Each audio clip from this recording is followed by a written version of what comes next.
Hello and welcome to our 2023 International Women's Day panel. I am thrilled for us to have this year's discussion, which is actually our 5th year hosting this. So actually, Katie, if I could just turn it over to you to get us kicked off, that would be fantastic. Happy to, Sarah, and again, welcome everyone. Today, March 8th, is known as International Women's Day, or IWD, a collective day of global celebration to recognize the social, economic, cultural, and political achievements of women. And in that spirit, it is my honor and pleasure to introduce our panel of strong, intelligent, and visionary women. And once we're done introducing, we'll go back to Sarah for just some of the quick logistics and sharing a little bit about TiER1 Performance. However, each of our panelists has my admiration and gratitude, and I know we will be inspired today to reflect, raise our level of consciousness around the topic shared today, and to apply it in our daily lives. Because while today is a single day, women are making a positive impact in the world every day. And so I hope wherever you are, if you're joining us from home, the office, the car, all gender identities are welcome to this dialogue. I hope it's a beautiful day, but if there was ever a day to BYOS, bring your own sunshine, I think it's today. So thank you for showing up, leaning into curiosity and our desire to lift each other up. You saying yes to joining today and committing to the time and space is greatly appreciated. So now I will ask each of our panelists to introduce themselves, sharing a favorite accomplishment, and I'm going to start with Matt. Thank you so much, Katie, and good morning, good afternoon, and good evening to everyone around the world. And thank you so much for joining us on this very important day and for taking the time to listen and possibly maybe learn from maybe us on the panel. My name is Matt Osicki. I am currently the head of talent management and inclusion, diversity, and equity for embecta. Embecta is a brand new company. We're not even a year old. We recently spun out of Becton Dickinson, sort of lovingly known as the inventor of the syringe in the medical technology space. Embecta is now one of the largest pure play diabetes medical technology companies in the world, and we are standing up on our own 2 feet as a brand new spinoff. I was asked to share one thing I'm super proud of. I'm going to go a little bit sideways and out of the work world for just a second. I do have an 11-year-old, and my husband and I decided, along with our 11-year-old actually, that the big trip we were going to do as a family last year was to trek up Mount Kilimanjaro in Tanzania in Africa. It was life-changing, a lot of personal accomplishment myself. I was so proud of my 11-year-old daughter. It's something that I like to share with others. Thank you. Thank you, Matt. Sampriti? Thank you, Katie, and thank you, TiER1, for inviting us today for this incredibly inspiring panel. That intro session has me completely and utterly jazzed. So very excited to share this space with all of you. My name is Sampriti Ganguli. I'm the former CEO of a company called Arabella Advisors. We help philanthropists give their money away to social and environmental causes. And I was very, very honored to have served as the CEO there for 7 years. Today, I serve on TiER1's board, and I'm also a board member of 5 other organizations. This was my long-term career goal, was to actually serve on boards, a place and space where I feel that women are significantly underrepresented. So I'm honored to actually be here. A little bit like Matt, going off script, my greatest accomplishment, of which I'm the most proud, is during the pandemic, I became an amateur gardener, and in particular started growing tomatoes. And the reason I'm proud of that accomplishment is because for most of my life, I succeeded in killing lots of plants. That was my claim to fame. And so it was nice to sort of use the moment of the pandemic perhaps to rewrite some myths and realities about ourselves. And I was particularly proud and excited about that. That means there's still hope for me, Sampriti. Hope for all of us, Katie. Hope for all of us, that's right. Thank you for sharing that. And Holly. Yes, thank you. Hello, everyone. I'm equally excited to be here. So thank you for the opportunity to celebrate such a wonderful day together. My name is Holly Egan, and I am currently the Vice President of Marketing for Pathology Lab at Roche Diagnostics. Pathology Lab focuses primarily on cancer care diagnostics. And so we provide labs with all the systems and assays and software and digital technology to diagnose and determine the best treatment path for patients that have the unfortunate diagnosis of cancer. I love what I do. I think I'm going to go off path a little bit as well. My favorite accomplishment is in 2017, we purchased our happy place, a 12-acre plot of land with a pond and tons of trees with a barn that we redid, and we just call it our happy place. And so what I love about this is I am definitely, my number one place to be is with my family. And this barn allows us to congregate. We have 5 kids. I have 4 sisters. My husband has 4 sisters. So a place where we can all come together, and it's just a beautiful location. So that's my favorite accomplishment. That's awesome, Holly. And you need a barn with that many. No, that's great. And Sarah, I think you're back in business if you wanted to do a brief intro and let us know kind of the structure for the rest of our time together. Yes, thank you. So just a little bit about those of you who are new to TiER1, and I also do want to shout out so many of those that we now consider part of our family, and we actually have a previous panelist in the audience today. So thank you all for being here. At TiER1, we really do believe that any strategy or organizational, whatever your vision or purpose is, it happens through people. And so thinking about how do we create the environment to empower everyone and realize their fullest potential is really what we're about. So we're happy to continue to host this. In terms of logistics for the day, it will be a panel discussion, but we encourage you to add your thoughts and ideas to the chat. Any questions you have, we may have time for that at the end, but this is just about everyone here celebrating your accomplishments today. So with that, I will turn it back over so we can get started with our discussion. Thank you, Sarah. So this year's theme is Embrace Equity, and the aim of IWD and this Embrace Equity campaign theme is to get the world talking about why equal opportunities are not enough. People start from different places, so true inclusion and belonging require equitable action. All IWD activity is valid. That's what makes IWD inclusive. And what I find inspiring is that each one of us can actively support and embrace equity within our own sphere of influence. And so let's start with a basic foundation, setting. Equality is not the same as equity. Many inclusion and diversity efforts fail because we focus on equality, but don't consider the equity piece. So they say a picture is worth 1,000 words. That's what you're seeing on the screen. We're sharing this image thanks to the Robert Wood Johnson Foundation for sharing it for today's International Women's Day celebration. I think it's very powerful. As we can see, equality can be exclusionary. To embrace equity means believing we don't all start from that same place. And so treating everyone the same is not fair. And we'll have kind of that as a central part of our discussion for today, but we'll also highlight some other themes as we weave in and out of these topics. To get us started, I'm going to ask our panelists to share a personal story of when you experienced or recognized the difference between equality and equity, and the impact that had on you, either personally or in how you approached your own leadership. And to get us started, Holly's going to share. Great, thank you. As I reflected on this question, I really looked back at our time during the pandemic and having to do things a bit differently.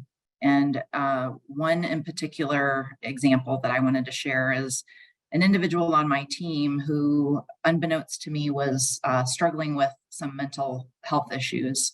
And thankfully, we had a culture on our team where this individual felt comfortable enough to bring it up to me. And as we were coming back into the office and trying to understand ways that we were going to work in this new hybrid environment, he expressed that he was really having some difficulties.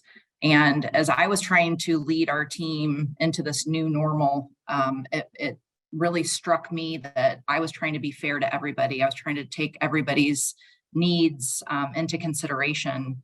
And but it wasn't a chance to be have it be equal for everyone. I had to consider people are coming at it from very different places. And so for me, my takeaway was a couple things. One was I have to recognize that it's not just about being fair, being equal, and it's about also looking at how can I set everybody up for success.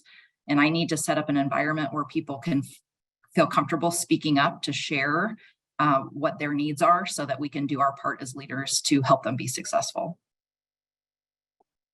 Thank you, Holly, and love that frame. I think it's something we're probably going to hear throughout the discussion of starting from the place of someone's point of need, recognizing that that's not going to be equal for all.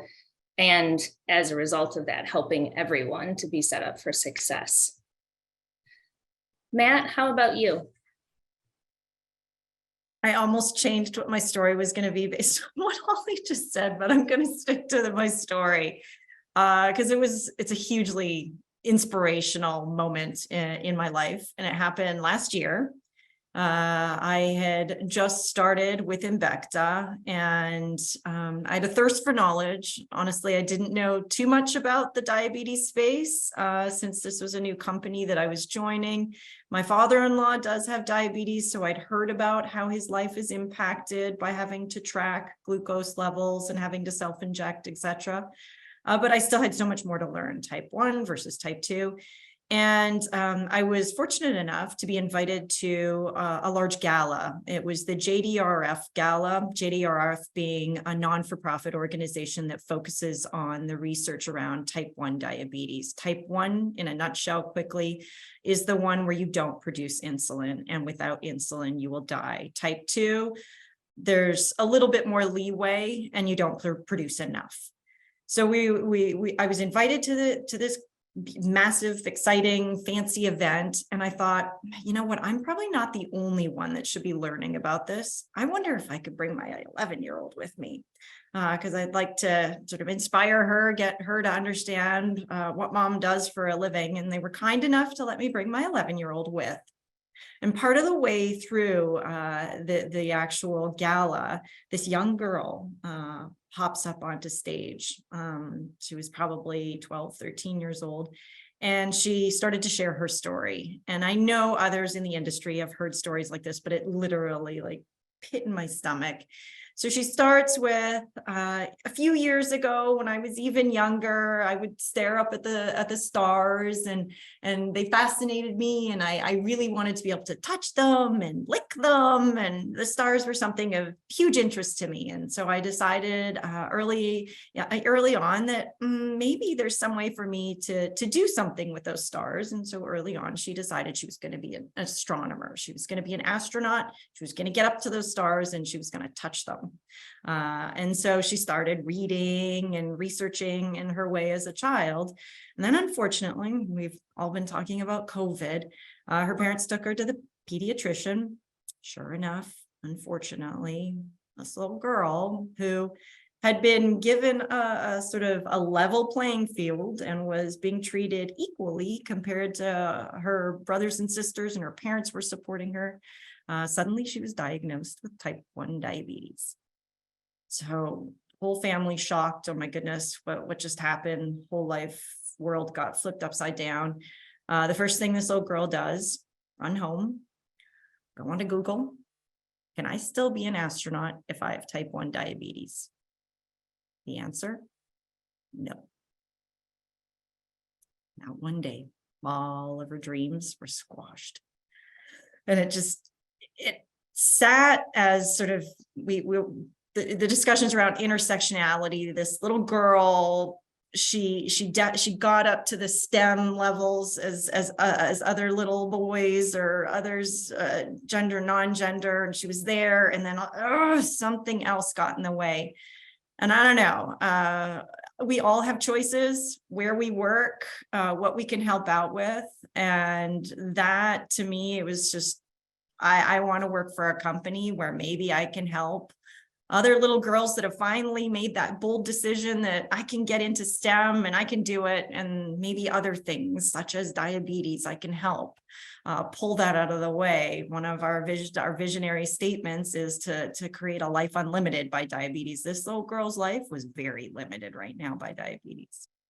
So that was my story. Thank you, Matt. And of course, with all of these stories, we'll be reminded of the power of storytelling. And that in and of itself, I think, is inspirational for our own leadership. So appreciate that. And of course, what it's meant to you in your organization and how you're leading as well. Sampriti. Yeah, I'll share a story, and interestingly enough, all of ours are from the pandemic, or maybe in the last couple of years. And I think it's no surprise that the last couple of years have really brought sort of equity and access into sharp focus for all of us. For me, the moment where it really hit home for me was, and I apologize if this is triggering to some on the call, but the weekend after George Floyd was murdered, on a Monday, we were supposed to have a town hall celebrating our company's 15th anniversary.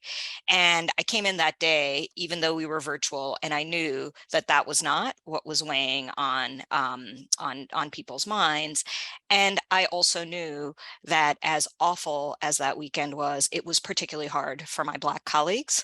And they experienced that in a very different way. And so I did something which at the time I think might have been a little bit controversial, but I reached out to 6 of my Black colleagues with whom I had built personal relationships. And I said, first of all, I'm so sorry for what has happened. And if you don't wish to be in work today, completely understand. But in the event you want to be in community with your colleagues, would you share with us what you are feeling today?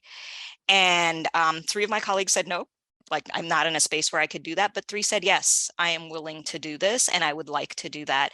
And we used that entire hour to open up space for our colleagues and hear firsthand what and how they experience living in America, and what and how they show up outside of work in places and spaces we don't see. And it was an incredibly emotional day. It was very, very, I think, eye-opening for a lot of our colleagues, but it collectively helped transform our organization on our journey towards greater equity, to know and see our colleagues in a very different and kind way. And to also recognize that in these moments, in those types of moments, how we support our colleagues collectively is different than how we might support a certain set of our colleagues. And much of our DEI journey has been shaped by this notional view of equity. What kind of supports do different in kind individuals and or collective groups of individuals need, and why that's so important. Thank you for sharing that, Sampriti. And of course, what you're calling out there too is that very significant moments, our context for those also are not all equal. And I just love how your story illustrates that. But also want to share, just call out explicitly again in gratitude for the vulnerability and courage of our panelists today, and the power of the storytelling again that we're gonna gain from this discussion. As we think about the broad theme of embracing equity, it's hard to deny that we collectively may hold some myths.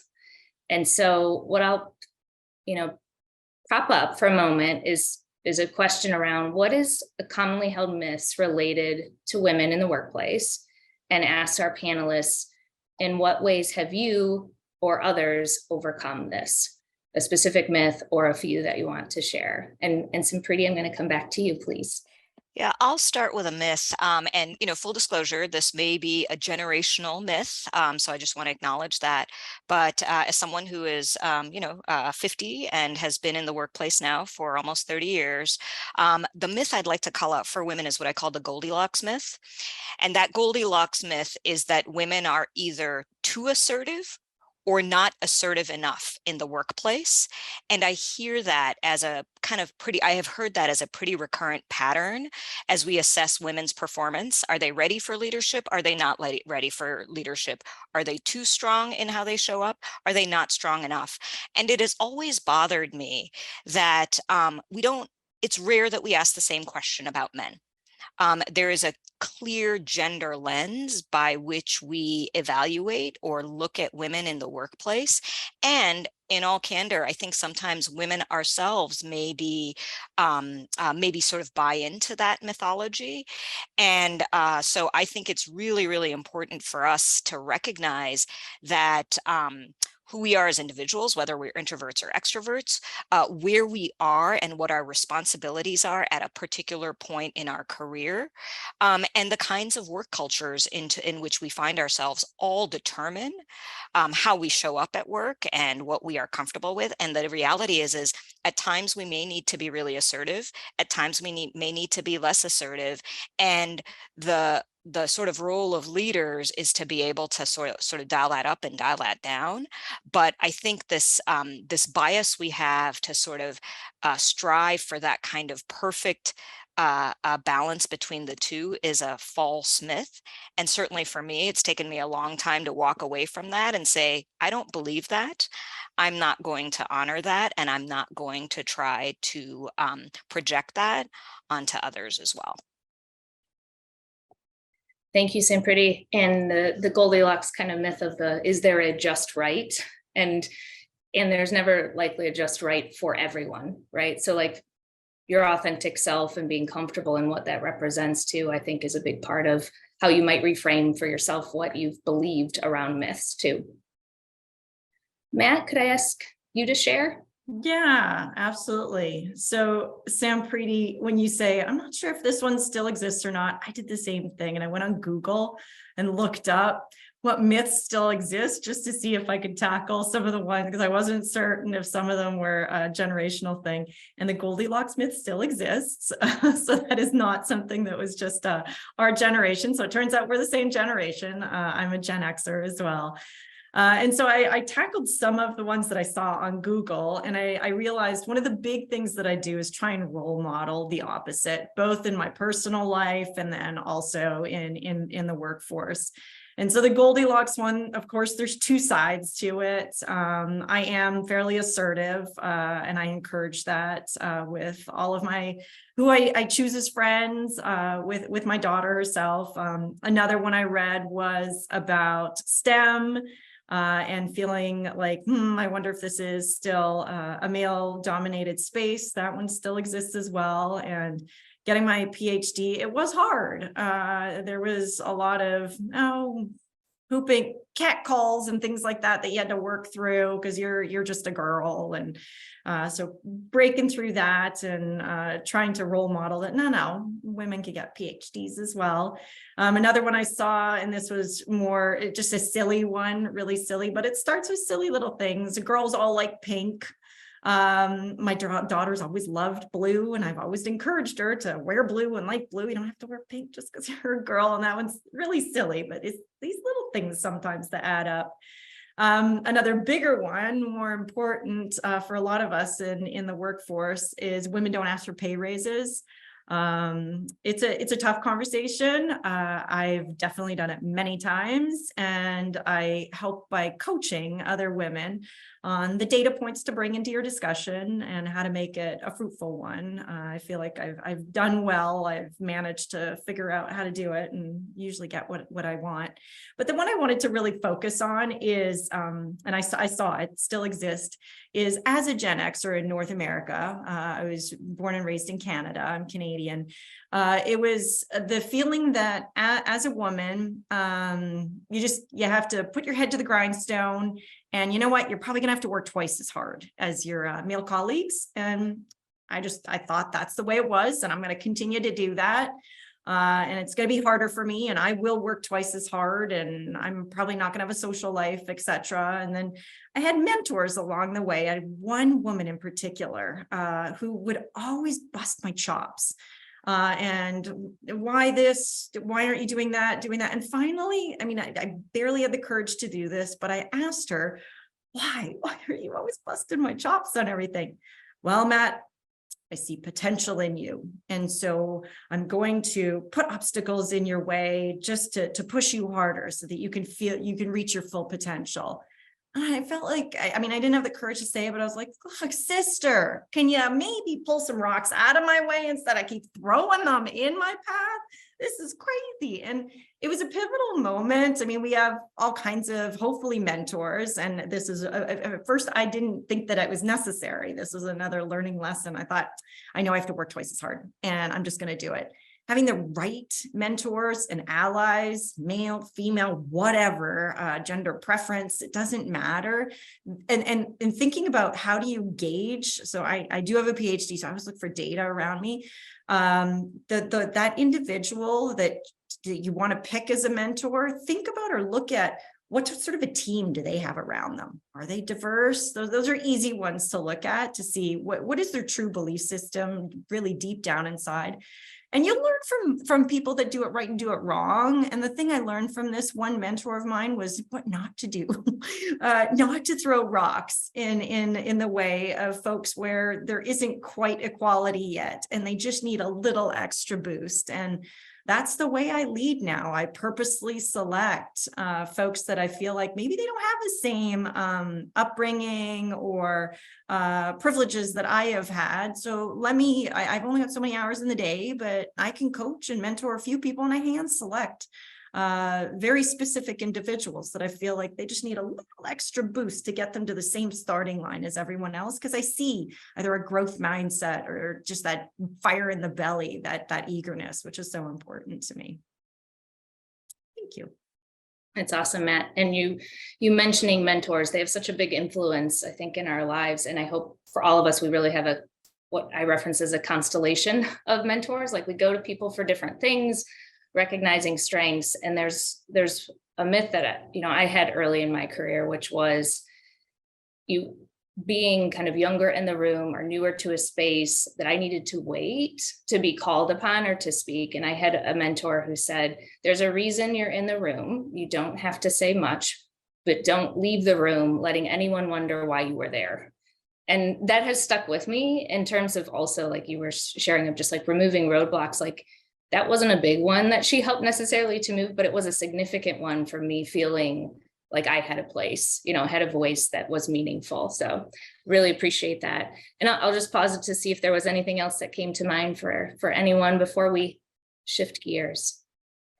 Yeah, if I could just add, as I was listening to both of the panelists, it struck me, I don't know if this is considered a myth or not, but when I was earlier in my career and starting to have children and looking for mentors, particularly women leaders, and how do they do it? How do they manage their career with a family? How are they successful?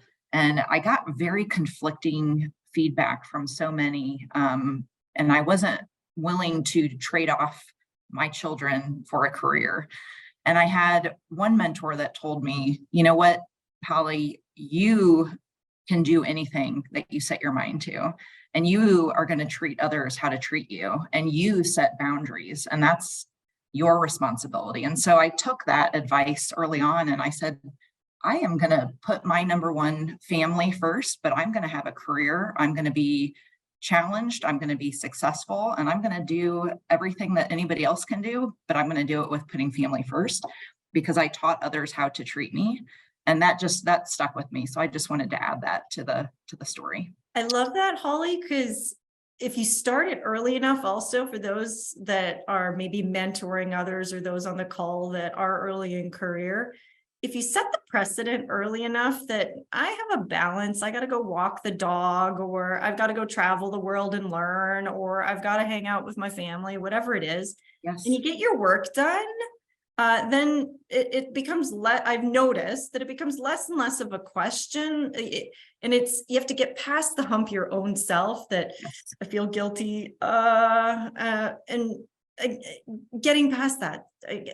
Role model. All of us also can role model. So whenever I take a vacation, I let everyone know I'm not When I'm at the top of a mountain, I have no cell access. I'm going to take my computer, I'm not taking my phone, and I'm going to take 2 to 3 weeks off because it truly takes that long to defrag. If you think about a regular vacay, Monday, Tuesday, you're still thinking about work. Wednesday, you're finally getting used to it. Thursday, Friday, or start thinking about work again. A week's not enough. Agreed. And I think you're right. We have got to model and make change happen. Otherwise, we're going to continue to try to fit in a cookie cutter world that just does not work. So. Yeah, I would just add to both of those. Very early in my career, there were no working women who were senior leaders in my organization. It was a very male-dominated firm. And so I said, who are the kinds of fathers who emulate sort of what great boundaries are between work and parenting? And I latched onto them as mentors. And they not only gave me great advice and modeled great behavior, but they paved a lot of pathways, frankly. And so I would just offer to everyone else on this call, if you can't find someone who maybe looks like you or, has commonalities in the sort of traditional sense, try to find those values of who you want to be in the workplace and how you want to show up. And I suspect you will be able to find those kinds of mentors as well when you articulate what those values are in terms of who you want to show up and who you want to be at work. Smart. I want to add one other thing, because I thought of this one guy. You're right, Sampriti. There was this one gentleman when I was growing up or going through, I was with IBM for 18 years, and it was 7 or 8 children.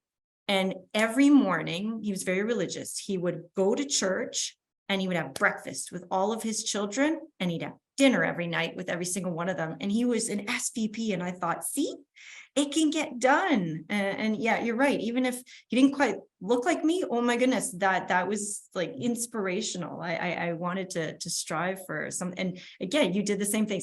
Looking at, well, if he surrounding yourself or trying to find those mentors that they just, not just because it's a woman or whatever, find the person that, no, I see something there that's inspirational. I like that. Yeah, just one other tip, a mentor of mine, when I was trying to figure out what the right parameters were between work and being available, especially as a management consultant, for those of you who are in professional services on the line, where, oftentimes the work comes after hours, he said, set your one non-negotiable. What's the one thing that you're going to be completely inflexible on? And for me, it was I had to leave at 5 to get the kids from daycare. Yep. And I was completely inflexible. But I said, I'm happy to hop on a call at 7, or I'm happy to hop on a call at 9, right? So I provided a little bit of guidance, and I would just offer, you may not be able to have all the boundaries, but be clear on what that one is that is absolutely inviolable. And if you work with colleagues over a long period of time, they will come to respect and honor that, as long as you have clarity on what that is. Amazing advice for us all, and being clear in kind of what those values are for each other, and recognizing them in others, I think, too, as we're talking about broader equity for those who are coming from different contexts. I'm going to shift gears a little bit for us, and the phrase creating space is something we hear often these days.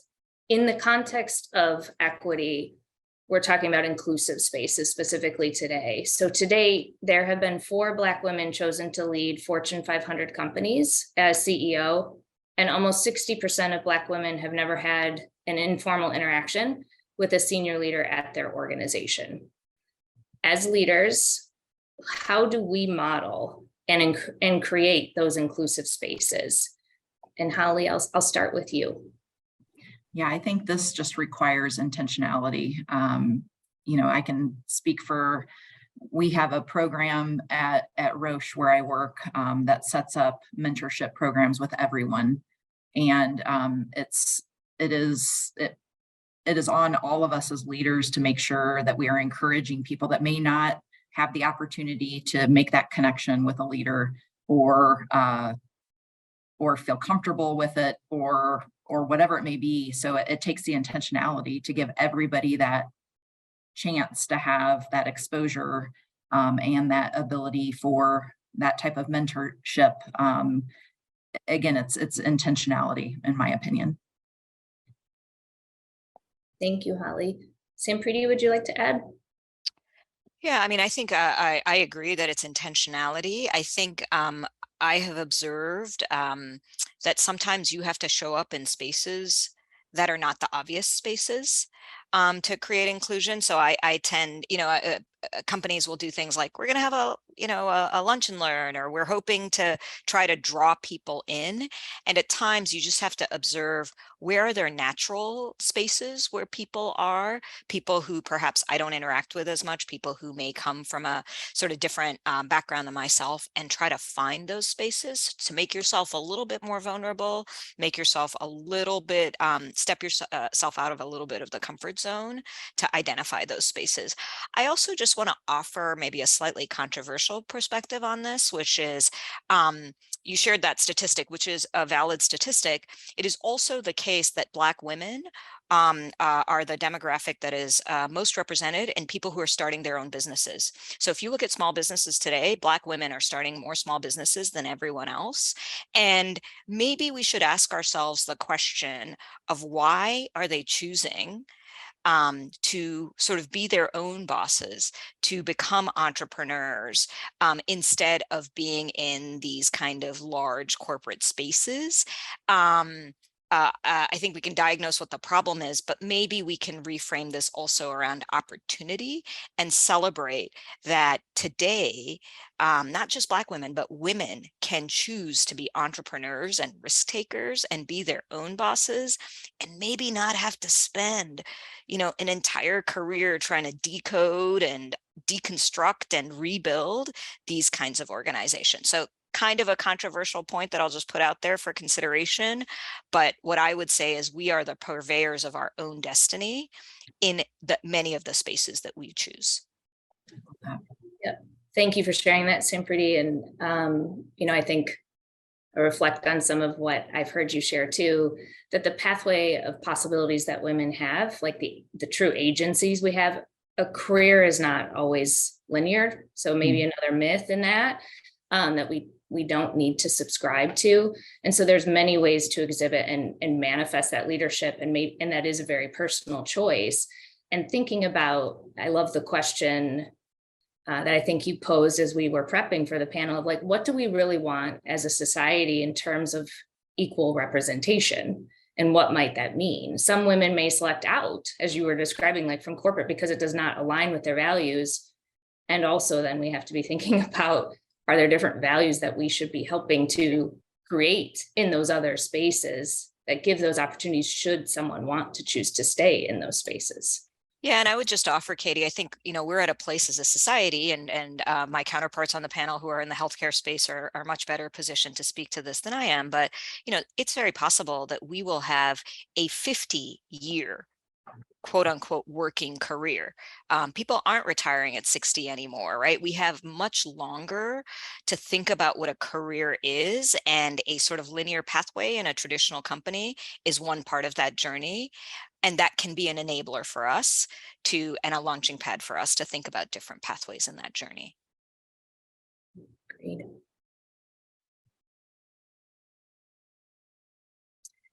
I'm going to tee up some additional context for us as we think about our own reflection to ensure equity. Because of the systemic nature of bias, and the inherent that we all have it, and the fact that it's ingrained in many of our daily structures, and emerging technologies like ChatGPT have the opportunity to potentially exacerbate bias. So how may we as leaders pause and ensure equity is one thing for us to consider, whether that's equity in who is represented, who benefits, and ultimately who is included in any new initiative within our organizations, in which we're all active participants in and helping to form and shape the way forward for those organizations. And Matt, with that kind of broad tee up, I'll start with you to get us going here in this dialogue. So before, or without getting into sort of the analytics and audits on talent programs, retention programs, development programs, talent acquisition programs, et cetera, just more rudimentary than that, just human nature it's easier to talk to people that sort of look like you, maybe have the same values, same upbringing. You can share what you did as a kid, etc. It's slightly more uncomfortable and harder to interact with folks that maybe don't sound like you, maybe don't speak like you, maybe don't write like you. But it's those ones that it's a little bit extra effort on the onset, but without that variety in the way people have been brought up and the way that they do talk and the way that they do things, without that, when you're sort of working on any sort of a project, you're going to have holes, these misses all over the place because there's only one perspective that's being taken into consideration. So the end product of whatever you're making, I mean, there's very few of us that go to work on a daily basis and go, I want to do just mediocre today. I mean, we all want to do sort of the best possible job. And the only way to do that really is to have this extreme diversity of thought. And I know it sounds kind of cliche or whatever, but without that, you're literally like the number of conscious inclusion training programs I've vetted, that's sort of a common denominator always, that they'll show examples of just where a product went all the way to market. And there was this glaringly horrible statement somewhere on the bottle or whatever it was, that all it would have taken is just one other perspective to go, you can't put that on there. Are you kidding me? You're going to, pardon my French, piss off half the population by putting that in there. So just the conscious effort to put aside, oh, it couldn't, this person's voice irks me or whatever it is, I don't like the way that they're saying things, aside for half a second. You got to get the variety of perspectives, and it's just going to make your own end product so much better. Thank you, Matt. Holly, would you like to add to that? Yeah, I think just to reinforce, it kind of goes with the last thing I was saying, but the intentionality that we all have to have. I mean, I think we all have biases. I think we all know that. And it's, don't make the assumptions of when you're trying to even put together a diverse group to get that perspective, we're still making assumptions and we still have our biases because we assume, because we think the diversity we've pulled together is actually the diversity we need to have that unique perspective, like Matt was saying. We need to look outside of what we even think is diversity, to be quite honest, and pull people in with such varying degrees of perspective beyond what we would normally consider, whether it's male, female, white, black, young, old. I mean, people come forward with perspectives based on so many different experiences in their life that I think we just need to be very intentional to make sure that the diversity is beyond what we normally think it is. And having that intentionality. Thank you, Holly. As we're getting closer to the top of the hour, I want to offer a few things for us in closing, and I will just check the Q&A. So if there's anyone else who'd like to add, please feel free at this time, and we'll see if we can get through as many as we can. Leadership practices that promote equality and/or, as we've talked about, the differences with equity. As we wrap up, can you leave our audience today with a parting tip? There have been lots already today, so I'm acknowledging that, but just one more thing of a tangible action to promote inclusion and/or address the inequities we have in the workplace. And Sampriti, I think you even just put something in the chat for us too, but I'll start with you. Yeah, I think I would sum it up pretty succinctly. I think as we think broadly about bias and sort of inclusion, I have sort of three tips. One is see it. The second is say it. And the third is try it. So see it. show up in different spaces. As I said, inclusion doesn't come to you. And frankly, the more senior you get in an organization or in your career, the harder it's going to be for you to access those spaces simply because you sit in a position of sort of power.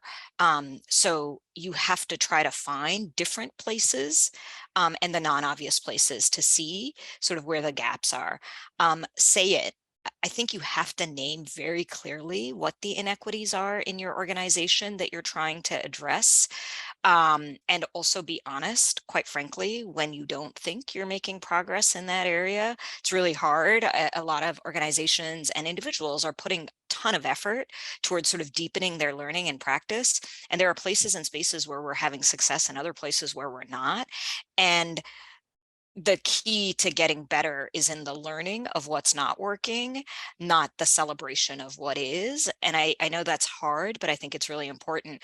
And then try it. I also see a lot of organizations uncomfortable with trying new things, trying different things, changing power dynamics, bringing different voices into the room. It's just not natural with the order of things, but we have to actually try to do things differently if we want to see different kinds of outcomes. So those are my sort of tips for those of you on the line trying to make progress in this area. Love it, Sampriti. And underlying all of that is, I would summarize, of curiosity, courage, and the vulnerability to share when you've got it wrong, right? Like we have to be able to learn from all of that. So appreciate all that you shared there. Matt, how about you? I'm going to offer everyone on the line something not quite as large and fabulous as what Sampriti said. Mine's going to be very tactical and small, just little tiny things here and there, like encouraging a child to be okay with blue versus pink. In this day and age, we're all on a Zoom call right now. There's WebEx, Teams, whatever it is. Potentially leveraging the technology to maybe help with equity a tiny little bit. I love that we're using the chat feature, and I'll dive into an example of just, again, a personal story just for 2 seconds, and why there's ways that we can actually take advantage of the technology instead of always beating it up. There's so many people now that are going hybrid or 100% virtual. So I grew up in a tiny little town in Canada, in the Rocky Mountains called Banff, and there were a lot of Japanese tourists when I was growing up. And I got to all this exposure to the Japanese culture, which was incredible. I'm actually going there in August. I'm so excited. Anyway, when I had lots of friends that were from a Japanese culture, and sort of first generation Japanese that had just come over to Canada and were in my school. And so I had all these girlfriends, and crazy smart, the whole Tiger Mom thing, and they would study all the time. And then when we get into class, the teacher would ask a question, and I knew they knew the answer. They never raised their hand. And I'm like, well, why do you never raise your hand? And it became utterly clear. They shared, well, women aren't really supposed to, we're just supposed to sort of be quiet, and we know, but we don't say anything. And I thought, I don't know if I like this much, but respecting the fact that that was their cultural upbringing. And there are probably folks like that around the world still to this day. By leveraging, for instance, the chat function, that's one way that maybe on the sidelines we can encourage someone to chat even in the chat function, because they don't feel comfortable enough having a really loud voice, because they just weren't brought up culturally to have a very loud voice. And so that's my one tip, is when you're seeing that somebody is maybe not participating, it might not be that they're multitasking or not listening. It could just be that maybe they're a little bit more introverted, or it's just not comfortable for them to sort of share their perspective, as some of us that are more vocal are more comfortable sharing.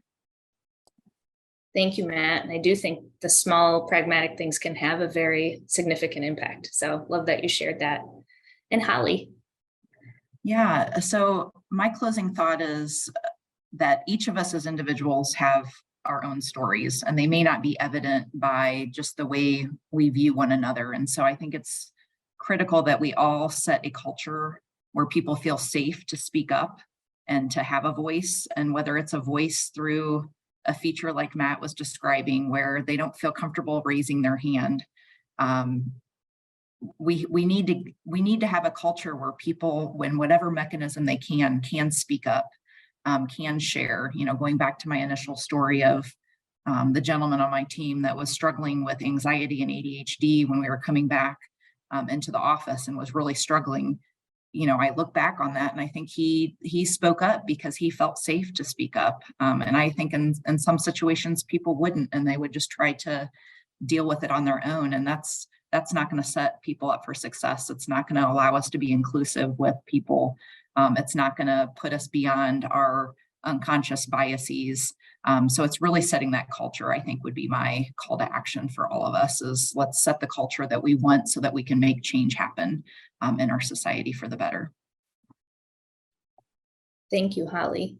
And I will tee up one question that we have, although it's very meaningful. And so I think we'll spend a few minutes across the board diving in here. So initially, if any or all of you want to share any examples you have of innovative female leaders in your lives. And then a bit of a tee up here for us all, the question of why are we in this current year still teaching future women leaders by role modeling male-dominated examples? Meaning, why are we still assuming quote unquote ideal leadership traits are stereotypical male, even when research shows otherwise? It's the tee up for us. Love the questions all embedded in there. Yeah, I'll start maybe with the sort of role model leaders. And these are sort of big picture, but the two women that come to mind in the last year or so have been Jacinda Ardern, who is the former Prime Minister of New Zealand, and Nicola Sturgeon, who is the former outgoing Prime Minister of Scotland.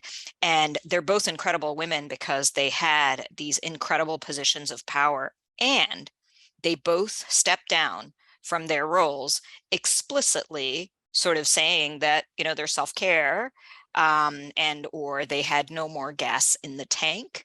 And I share that as an example because to me, it is one of the best things that women can do, which is A, to say, I'm ready for a leadership position, B, try their hand at a leadership position, and C, say, you know what? This is not worth what I thought it was. I am no longer willing to give all that I actually have. And I say that because it's only when we begin to, I don't know, I don't find it effective to make change from outside of systems.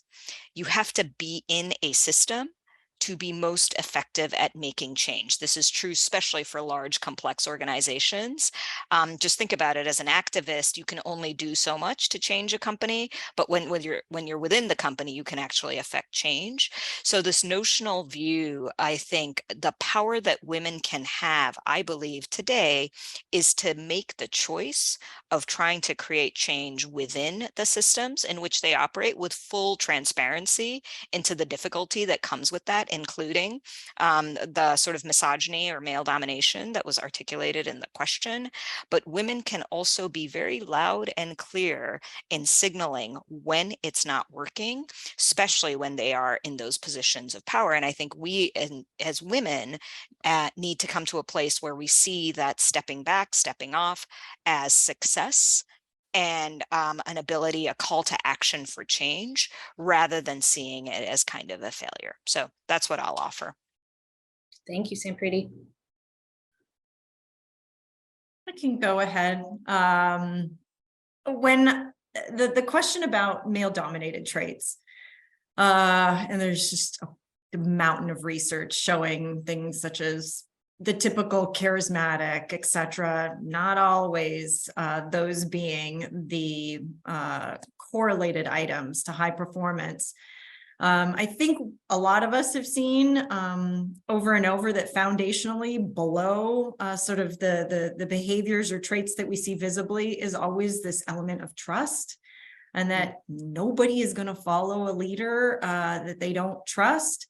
And easy ways, I think, Katie, you'd mentioned it, and I hear it from all of us on the panel, easy ways to build trust, sort of, again, one of those tactical tips, especially post-COVID, what I'm seeing over and over in terms of behaviors and traits of effective leaders is the notion of authenticity And authenticity is very easy to illustrate by stories. If you share stories, you come off as authentic, people then trust you and they will follow you, because a leader is nobody. They're not a leader if they don't have people following them. And the building of that trust, nurturing, I mean, Holly talked about that one gentleman, he trusted her, and then he shared and opened up, and she got to then give him a little bit of support so that he was on an equal playing field with everybody else. That was had to have been based on he trusted her. She was authentic enough. Those are traits that maybe it's not super obvious as, wow, that charismatic leader, he sounds great, or she sounds great in front of a large audience. That's not necessarily correlated with the end product of being something super great and strong. But foundationally, if you don't have that trust, there's other things on top of it that are going to work, not work. Thank you, Matt. Holly, I'll pause to see if you wanted to add anything in there. Nothing to say. I was just going to totally +1. I think it's on all of us to show up as our authentic selves. We don't need to model behaviors that we don't agree with just because that's been the precedent. It's up to us to make the change, and I just +1 to what you both said. So it's awesome. If you were keeping a tally throughout what I shared today, you probably had several tick marks for the word love. I personally want to see more leaders lean into love in the workplace. That's and often empathetic leadership and compassion gets more easily attributed to women. That's not fair in and of itself. Those are human characteristics. So I'd love to see us help to elevate the humanity as well as part of leadership beyond gender. But appreciate that question, and also for all of you answering it today.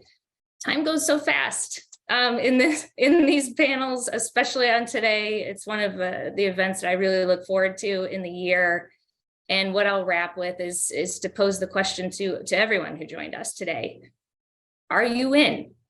Will you embrace equity and know your mindsets and actions count? What seemingly small is hugely meaningful and impactful. So show your community your huge embrace. If you've seen any poses for the IWD #EmbraceEquity, this is the pose to show solidarity. So please take this as my virtual embrace to all of you today. It's been an honor to be a part of this panel, and one more time, a round of thanks to Sampriti, Holly, and Matt, and to the TiER1 Performance team, and for all of you for joining. It's been a pleasure. I wish you well for the rest of today, and continue to embrace equity. Thank you all. Awesome. Thank you all so much. We will leave you with a few resources from TiER1. Our Healthy Cultures magazine just came hot off the press. So Holly has dropped the link if you would like to download that or request a print copy. There's a QR code on the screen. I do want to shout out Holly behind the scenes, helping with our production today as well. In addition, we do have a date for XLearn for 2023. This is an opportunity to come in person with your teams if there is change that you're hoping to navigate, and think about those experiences and how you might design an overall experience. And we know recognition and celebration of accomplishments is a big part of change and empowering others. And so we wanted to share that our Excellence in Learning and Performance Awards are open, and these are open to leaders of color. So if there's somebody that you want to recognize today, we encourage you to submit an application for nomination for them as well. Thank you all so much. Enjoy the rest of your International Women's Day. And once again, thank you to our panel and Katie for moderating. Thank you so much. What a wonderful opportunity. Thank you. thanks, everybody. Have a great day.